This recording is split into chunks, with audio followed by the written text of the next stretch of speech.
रंगीनपुर की कोयल। बहुत समय पहले रंगीनपुर नाम का एक गांव हुआ करता था। इस गांव के लोग ज्यादा समय दुखी ही रहते। गांव में ना तो समय पे बारिश होती और ना ही अच्छे फसल होते। बस लोग अपना किसी तरह से गुजारा कर रहे थे। इसी गांव में एक बरगद का पेड़ था। बरगद के पेड़ पर एक कोयल रहती थी जिसके काले पंखों में हल्का सा नीलापन था। गांव के लोग उसे नीली नाम से बुलाते थे। गांव के बच्चों को नीली बहुत पसंद थी। हर सुबह नीली अपनी मीठी बोली में गाती और गांव वाले बड़े ही प्यार से उसे सुनते। लेकिन नीली के बारे में कुछ अजीब बातें भी थी। पहली तो ये कि वो कभी सूरज निकलने के बाद नहीं गाती, और दूसरी बात ये थी कि जब रात में गांव में सब सो जाते तो नीली अजीब सी आवाजें निकालती। वो कभी हंसती, कभी रोती, तो कभी किसी अज्ञात भाषा में बातें करती। गांव के लोग कहते थे नीली कोई साधारण कोयल नहीं है, उसकी आवाज में कोई रहस्य छुपा हुआ है। एक रात जब गांव के सभी लोग सो गए तो गांव का सबसे जिज्ञासु लड़का राहुल नीली की आवाज सुनने के लिए चुपके से पेड़ के नीचे छिप जाता है। नीली की आधी रात की बोली वाकई में अजीब थी। वो किसी से बातें कर रही थी। राहुल को कुछ बातें समझ में आ गई। शीशे का महल, चांदी की चाबी, खोया राज्य। सुबह होते ही राहुल ने ये सारी बातें गांव के सबसे जानकार बूढ़े दादा ठाकुर को बताई।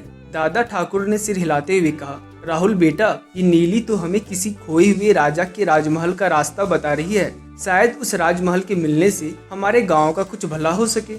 इस बात ने पूरे गांव में हलचल मचा दी। गांव के सभी लोग खोए हुए राजमहल के बारे में जानना चाहते थे। राहुल और गांव के कुछ लड़के शीशे के महल को ढूंढने के लिए जंगल की ओर निकल पड़ते हैं। घने जंगल में बहुत देर चलने के बाद उन्हें एक सुनसान झील दिखी। झील के बीचों बीच चमक रहा था शीशे का एक छोटा सा महल। महल देखकर वे थोड़ा खुश हो गए। महल तक पहुंचने के लिए उन्हें एक नाव की जरूरत थी। तभी अचानक से नीली वहां आ जाती है। नीली को सामने देखकर वे थोड़ा चौंक गए। नीली उन लोगों से कहती है, चांदी की चाबी झील के नीचे है, उसे लाओ और महल का ताला खोलो। वे लोग झील के बीचों बीच जाकर चाबी ढूंढी और महल का ताला खोले। ताला खोलते ही महल जगमगा उठा। अंदर जाने पर उन्होंने पाया कि महल सोने चांदी से भरा हुआ है। वे बहुत खुश हो गए। उन्हें दादा ठाकुर की बातें सच लगने लगी। तभी उनका ध्यान महल के सिंहासन पे जाता है। सिंहासन पर सिर्फ एक पुरानी किताब रखी थी। राहुल जैसे ही किताब खोलता है उसमें से एक आवाज आती है,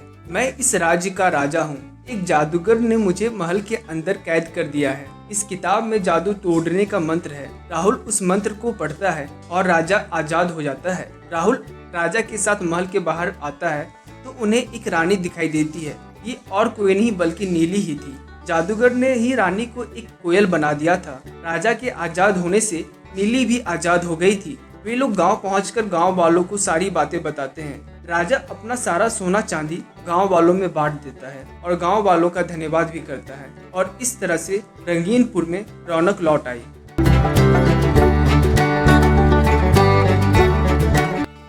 अगर आपको ये कहानी अच्छी लगी तो चैनल को सब्सक्राइब और वीडियो को लाइक कर देना, और अपने एक दोस्त को ये वीडियो शेयर भी कर देना।